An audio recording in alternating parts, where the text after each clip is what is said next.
G'day everyone, my name's Dan Holt. I'm the Peer and Family Support Team Lead with Spinal Cord Injuries Australia. I'm a C5, C6 quadriplegic. Hello everyone, my name's Rob Wynn. I am the Peer and Family Support Manager at Spinal Cord Injuries Australia. I myself have paraplegia. I had a spinal tumour back in 2008, successfully removed at T1 to T5 level. Hey everyone, my name's Ash. I'm the Peer and Family Support Coordinator back up in the Hunter region. I had my injury in 2019, diving off a jetty and breaking my neck and leaving me as a C6 quadriplegic. So for this episode today, we're going to talk about fatherhood and disability. And the reason why I brought you all together for this meeting is because you're all at fairly different stages of fatherhood. Do we want to go around the room and maybe talk about what stage of fatherhood you're at? We'll start with Dan. I think you could say that the stage that I'm at is the calm before the storm. We are currently 26 weeks after a pretty heavy journey with IVF, 7 rounds, which in itself has been a bit of a mission and a minefield to get through emotionally and physically. But yeah, we are at the start and we are holding with bated breath as to what's about to happen. I guess you could say I'm in the middle of the storm at the moment. I'm grateful to say I have a 6-month-old healthy boy who's looking like he's starting to teeth. So yeah, it's rough, but yeah, loving every bit of the journey so far. Well, I'm still in the storm. I think the storm goes on forever. Yay! Yeah, my girls are 21 and 24 almost now. So, they've been with me for the duration of my injury. I've had my injury for 18 years. So they were with me before my injury, and they've matured into life, having dad with an injury. So, and I just want to say it's just been a great experience. Dan, Rob, you've been on the podcast before. Ash, you haven't been on the podcast until this very episode. I was surprised I was invited back. Yeah, same. You are on everything that we... Okay, yeah. I specifically do have a face for radio, so there you go. And video. You're all over our video as well. What listeners may or may not know is that you all have varying levels of spinal cord injury. What sort of conversations do you have with your partner, with your spouse, about parenting as somebody with a disability? Yeah, I think parenting from the get-go for my wife and I was something that we both really wanted to do. I think we didn't go into it with blindfolds on. Obviously, I can say that now. Whether or not, we have prepared enough is something that we will just have to wait and see. But the open conversations about the extras that I know I'm physically not going to be able to do because of my C-level injury, whether that's, not being able to do hand function stuff or even just, my level of injury and I guess being able to get down onto the floor and play with my son. There's a few other sort of physical things that I know that Kate and I have actually had a really good conversation about as to what I will be able to do and what I won't be able to do. We were very open and curious about some of the things. I definitely reached out to a lot of people that have had children that live with a spinal cord injury. So I sort of picked their brains a little bit as to what they could and couldn't do. We discussed that as a reflection of to how our life may look. Prior to having my little boy, I definitely reached out to as many people as I could that had children and living with a spinal cord injury, just to be as prepared as I could, even going into the conversation with my partner as to what I may or may not be able to do. We're very open as well and realistic. I always knew especially the first year, I guess, was going to be predominantly, a lot of work for my partner. Things change as he develops and function, I guess, improves. I speak like function as in like it's a spinal cord injury, but I use all these terminologies with him that second nature now. Like Dan said, my injury also, the level, unable to do the things on the floor or pick him up just yet, but little things like just being able to hold him, for a half-hour period while your partner goes and has a fresh shower, or just being able to be that extra set of hands. It's surprising how much you can still help. Not just the physical stuff, I think. Most importantly, we're learning, The emotional support is huge. You know, when you're so sleep deprived in these early days, it's quite, early nights and the constant wake ups. I try to be, stay awake as many times as I can to also be that bit of comfort or support, I guess, and the frustrations of having to wake up so frequently. So yeah, it's a changing thing at the moment. We're working out as it go, but it's pretty cool to even see just 6 months down the track the development in more things that I'm learning how to do differently with the ability that I've got, I guess. Well, we had, our kids, they were 4 and 6 by the time I had my injury. So they'd grown up a little bit with dad doing everything, able-bodied. However, I don't know if they really remember a lot of that stuff. We had holidays, we did stuff, it's all about your kids, and, we were active, very active parents, and still are with, they are your life, and you do everything. Everything revolves around them. Even now, when they're in the 20s, everything still revolves around them. That's just how we are. So when I had my injury, obviously that was very traumatic. I had a spinal tumour. We went through a period of not knowing, was it benign, was it malignant, and fortunately it was benign, and we had it removed and went into rehab and did all that stuff. I do recall my wife saying to me early on, because it's your injury is a very selfish injury. It's all about yourself. I always remember my wife saying to me, you better stop all this, carry on, because, we got 2 babies here. Life doesn't revolve around you. And, when you're in that sort of stage where, this is, poor old me. For me, that was all I needed. That was the, kick up the bum I needed to go, all right, shit, I better get on with this, better get through rehab, better try hard. And then, your kids grow up with you having this injury, dad's in a wheelchair, they become your carer almost, accidentally they hop into that role. They don't know any different. Dad's in a wheelchair, dad needs help with this. I will say that, I think life has been better with the disability than it was before. I've kind of always maintained that. Disability is not for everybody. But for me and our family unit, it would just work. We have lots of holidays. We do lots of family things that probably brought us closer together. Kids understand a lot about my disability and what it means for others. And it's changed the way they look at disability and the way that they, regard other people with injuries. And it's just a very positive experience. Actually, when my girls were in preschool, we put them into a mixed preschool where there were, a whole bunch of kids with disabilities. They went through that sort of schooling, and it was good for them. So looking at the boys, I'm excited for the boys. I look at Dan and Ash, and, although it's a long time ago for me, it's just a way of them learning about themselves and learning to be patient under duress, because it's very hard. Very hard. Even when, we had our babies, I was in my 30s, and, we were very able-bodied, able-minded, but God, it was exhausting back then. So that's without disability. Just the things to look forward to, in other words. Well, it's good to see them. They'll grow into it, and their kids will fully accept, dad's got an injury, but they will know no different.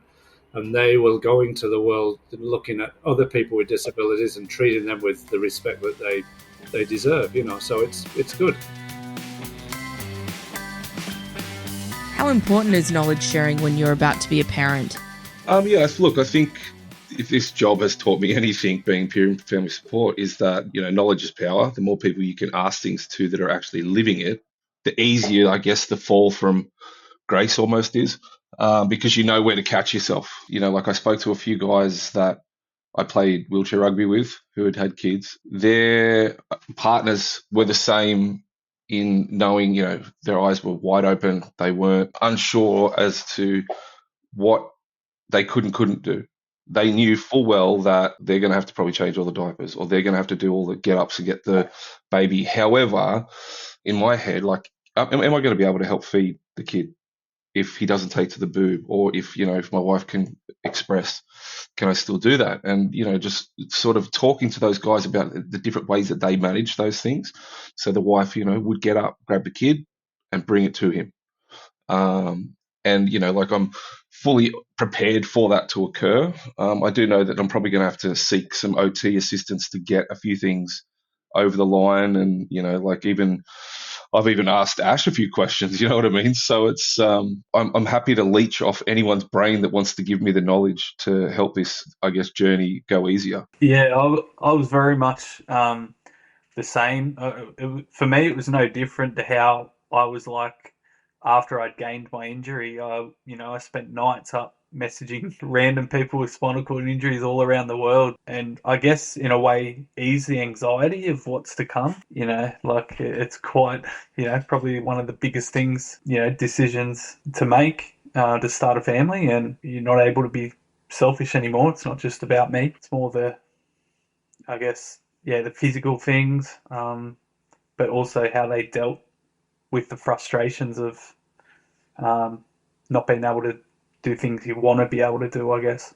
I guess that's all part of your work and peer support, yeah? Yeah, I think so. I think back then, I didn't really know much about peer support or the value of talking to peers about anything, including, rearing a child and bringing a child into the world. I mean, you've also got to realize that it's, this world is changing, and you're bringing a kid into a different world than I did 20 years ago, so it's not easy. We're moving into this world of AI, and there's wars all around the world, and there's this, that, and the other, and you've got to, you've really got to focus on what you're doing and how you're doing it and how best to bring your child up, and it's difficult world. That was one of the things actually that really did play on my mind when I was asking other guys in chairs, like watching my brother-in-law with my two nephews and how he interacts with those down at the park or things like that. And they were sort of the barriers that I had that really sort of red flagged about how am I going to manage this? How am I going to be able to do those things? And I think that caused me to have a little bit of, I guess, anxiety. It really did provoke it. But then also almost selfishly, like a bit of jealousy. But the way that I interact with my nephews now, like I can still take them to the park and they run around like maniacs, or again, as Rob said, they know no different. They climb all over the chair. They want to drive the chair. They want to push the horn. Kids just see it as another device that they can drive around on. So Uncle Dan is still Uncle Dan. So hopefully, like that will fade over time for me, that I will be able to do these things, but just in a different way. But that was probably the big one that I did ask a lot, like how do you go out for a walk with a stroller, or what do you do in this situation, getting him in and out of the car, or yeah. But also, and I think the important thing for me at the time was having that ability to drive, because, as soon as I got a car and I got it modified, the kids were straight in it and we were off. I didn't even know where we were going. I didn't even care. It was just the kids were so excited to be in the car with Dad, and we just drove and drove. And I remember that day fairly well, But, I went through the same thing. I went from able-bodied to, with the kids to having the disability, and all of a sudden uncles and aunties were taking over, doing exactly that, pushing the swings and taking them for a ride. And at that point you go, all right, well, this is happening and it's good, but I need to work out a best way forward so I can start doing these things myself and be independent and be confident, But you can only do what you can do. You've got to realise your own limitations. But kids will be kids; they'll just work it out. They don't stress over it. Ash, how has it been since your son was born? He's definitely gotten. His core's gotten a lot better now, so he's actually sitting on my knee as opposed to me holding him. It's kind of just balancing him on my knee.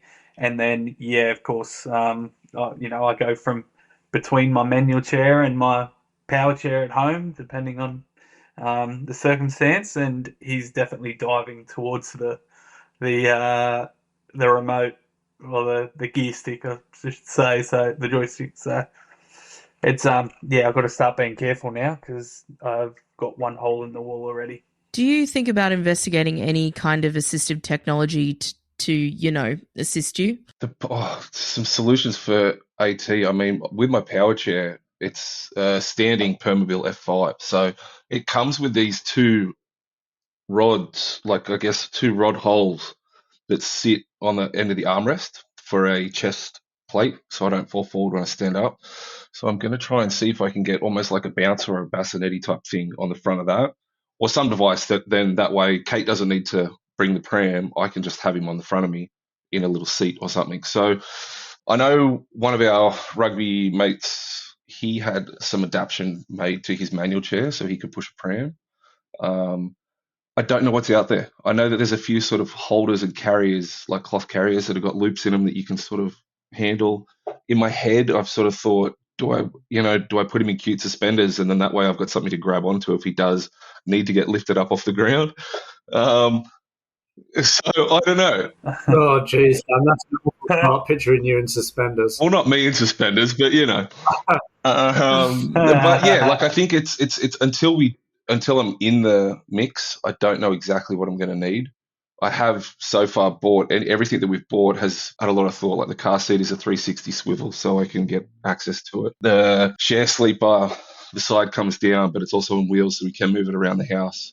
I can access it. It's easy enough to put the sides down. We've got a height adjustable desk that I'm actually on at the minute that we're going to convert into a bit of a change table. So I'll be able to assist in those sort of ways.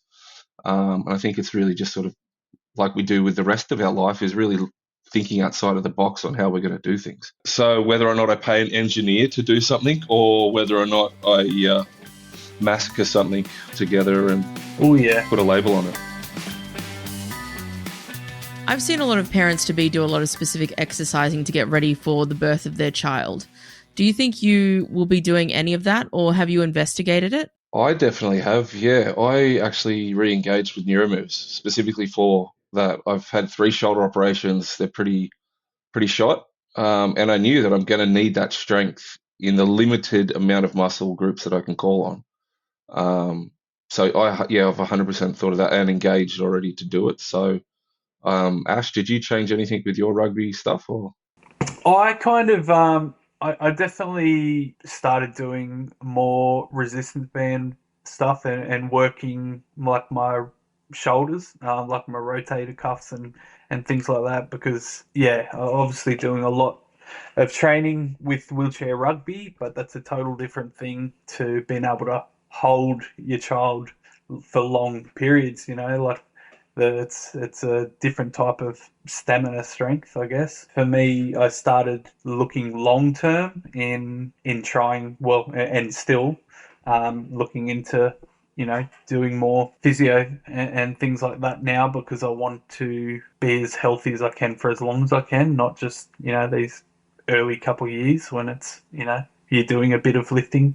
I guess I don't want to age too quickly, if that makes sense. I want to be round and healthy. we don't want to look like Rob. You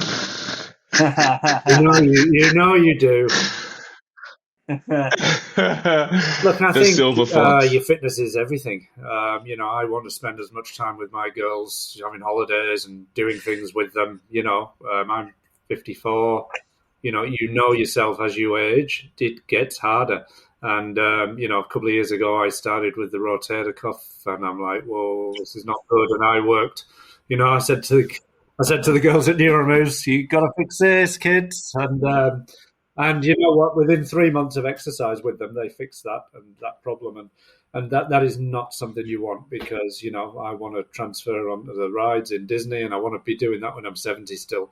And that you've really got to, it's hard, because you want to spend time with you. I want to spend time with my girls, as much time as I can, doing all the fun things that we always do. So, you've got to keep fit, and you've got to have a regular regime, and I'm with Dan. I mean, I've been doing Neuromoves for a lot of years. I swim, I cycle, I do everything I can, so that's the nature of it. That's the part that, and having the kids is good. They keep you young. You want to do it because you want to do things with the kids, and they do help you with your youth. That's the beauty of it. I mean, every room in our house has got some different music playing, or this, that, and the other. And you can, it's great. I'm going to concerts. I'm doing stuff. And it's just keep you young. That's what kids do. And having the disability doesn't change that. As your kids get older, they start looking after you. They start helping you. They at some point they become your friends, and that's the great thing about it. Yeah.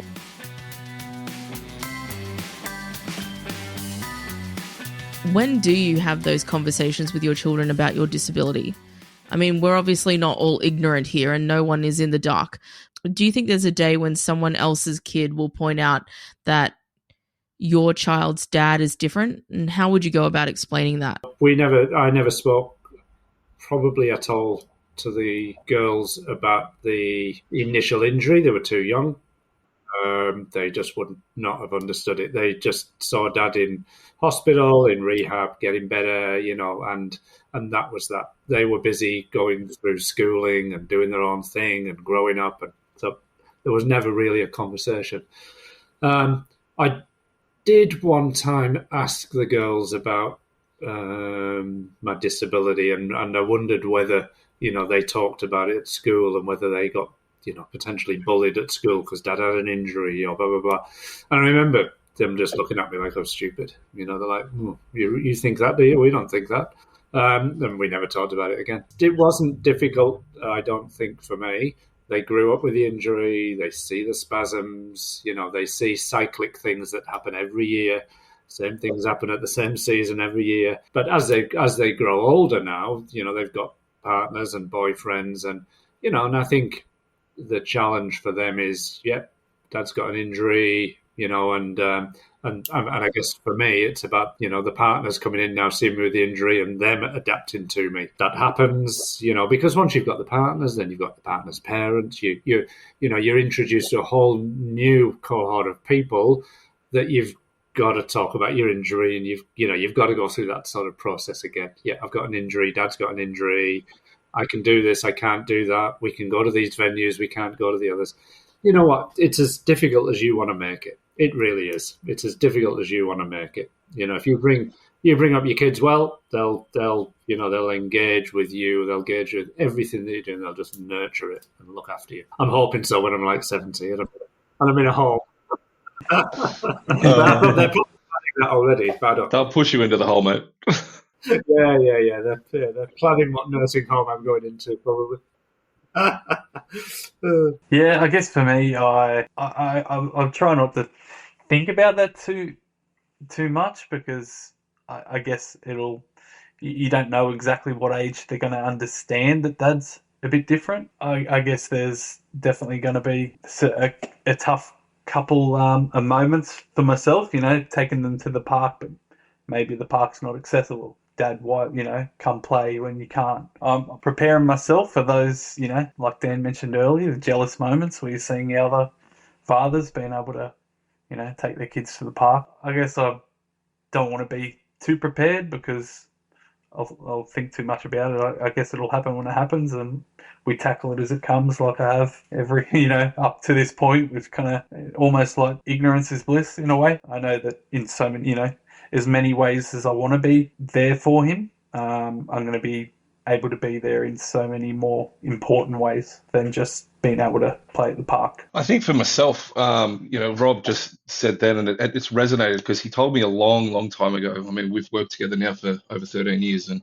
I remember Rob saying that he did ask the girls if they got bullied or anything, and their response was like, absolutely not, you're our dad. And they don't know, they didn't know any better or didn't know any different. And I think it's stuck with me, even though I don't have kids at the minute, one on the way, obviously, but for my nephews or any kids that I've ever interacted with, I've always been super honest and open as to what my disability is and what my restrictions are.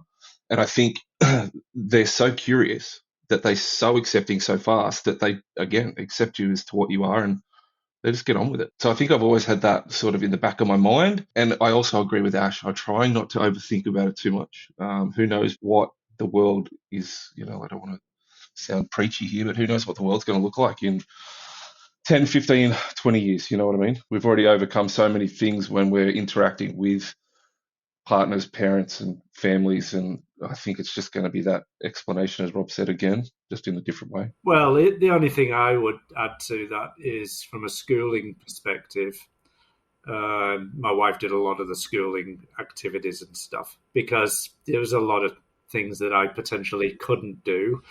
Would I do that again? I'd probably get a little bit more involved, I think, this time, and I encourage Dan and Ash to get really involved in it. Lots of parents, lots of events where you're attending assemblies and there's a lot of people And, people just naturally look and they talk and blah, blah, blah.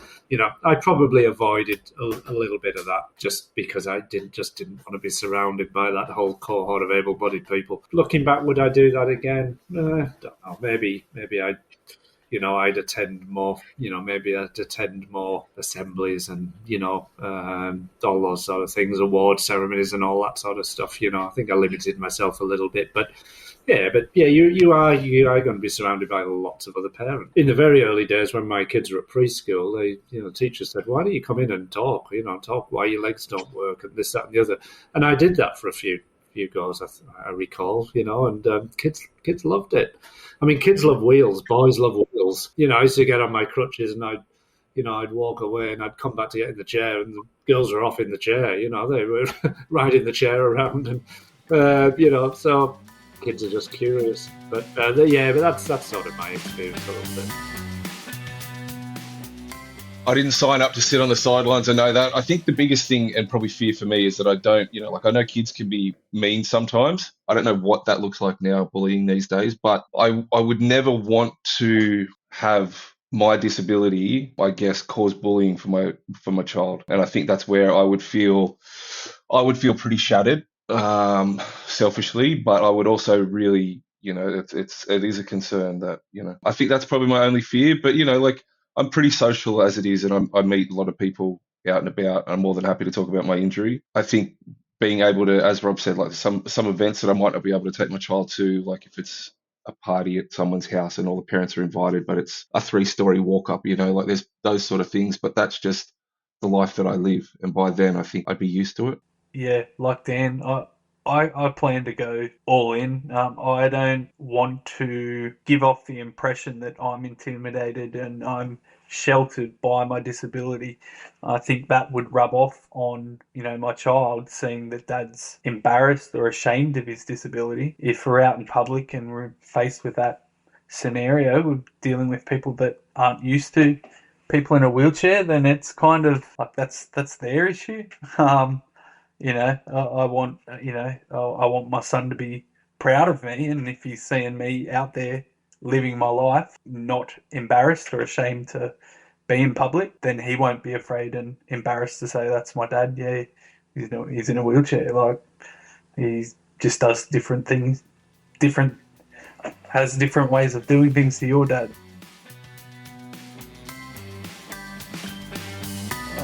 I'm speaking for myself 6 years down the track, and I was able to accept my injury very early on. So I know that can take many people years. So it may be a different story, but for myself, I've accepted it. I am now a disabled father. I mean, that's not to say that there's been a lot of tough things that I've come across that I wasn't expecting.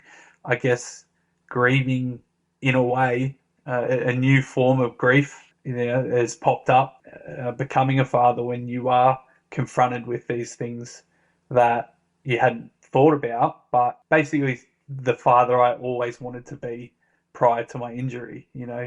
Now coming to terms with that bit of grief that I didn't have from my initial injury. I dealt with all the grief besides that, but I was never a father back then when I had the injury. So, you're thrown in the deep end, and then, you're confronted with a lot of emotions that didn't see coming. So definitely not easy, but like everything else, you find ways of adapting and being a father, I guess making the I'm best yet to of be able to the build situation. that advice up. I would love to think that I'm ready for it, but I guess it's just making sure that you get all the information. Don't go in there blind. I think is because it's already before he's come out. There's been a few hurdles that we've had to sort of really go through, and just making sure. I think the only advice is that you're open with your partner about everything.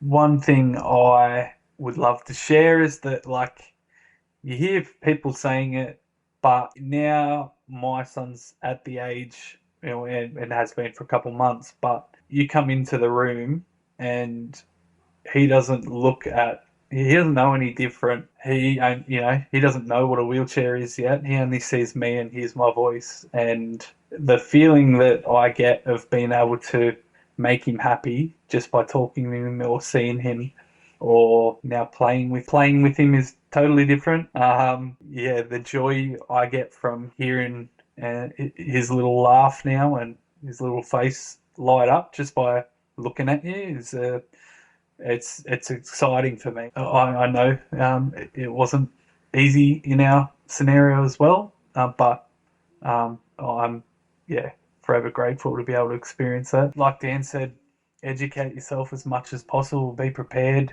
There's a wealth of information out there. The more prepared you are going into it, it's not such a scary thing. It's actually beautiful. Well, just to add to that, I guess your kids, as they grow up with you with a disability, get a new set of skills. They do. They learn how, they learn what your ability is, not necessarily your disability. They learn with you. So as I learn new things, they adopt those skills as well, and it's good for them. It's good. In the general population of people, they're going to meet so many people with different disabilities, and they understand. They're empathetic around that. They're very respectful around that, and I think that's all you can ask for from your kids as well. And would they be the same if they didn't know dad with a disability or they didn't know anyone with a disability? Probably not. I think it does change them. So I just see positives from it all the time, As I said, it's exciting to see the boys go through their journeys, and we're all in this business, we're all in peer support, because we're all compassionate people around each other, and that's growing. Adding these kids to this family, you're growing that team, really. You know what I mean? So I think it's great. Yeah, you're literally growing an army of disability advocates. Absolutely growing of people who understand and who can advocate for dad and who can speak up for dad, I mean, my girls certainly do that, There's times I just sort of go, just don't make a big deal. Well, they make a big deal because they want to see the right thing for dad, So it's that's the beauty of it, I think. You're listening to Have the Nerve, a podcast about disability. This episode has been written, produced, edited, and I guess hosted by me, Susan Wood. Logo art by Kobe Ann Moore. This episode and this whole podcast is funded by the Department of Social Services. Once again, if you like this episode and this podcast, please do me the favour of giving it 5 stars on Spotify or Apple or wherever you stream podcasts with an easily available rating system. And we would love to hear about your experiences because lived experience is the best kind of knowledge, information and sharing. In the show notes, you can drop us a text or you can share a comment. And all these things will help us create content for you. And lastly, now listen to me. Dan, Ash and Rob aren't the only parents with disabilities out there. So if you could be so kind as to share this episode with somebody you know who would benefit from these kinds of life stories, that would be incredible. Thank you for listening.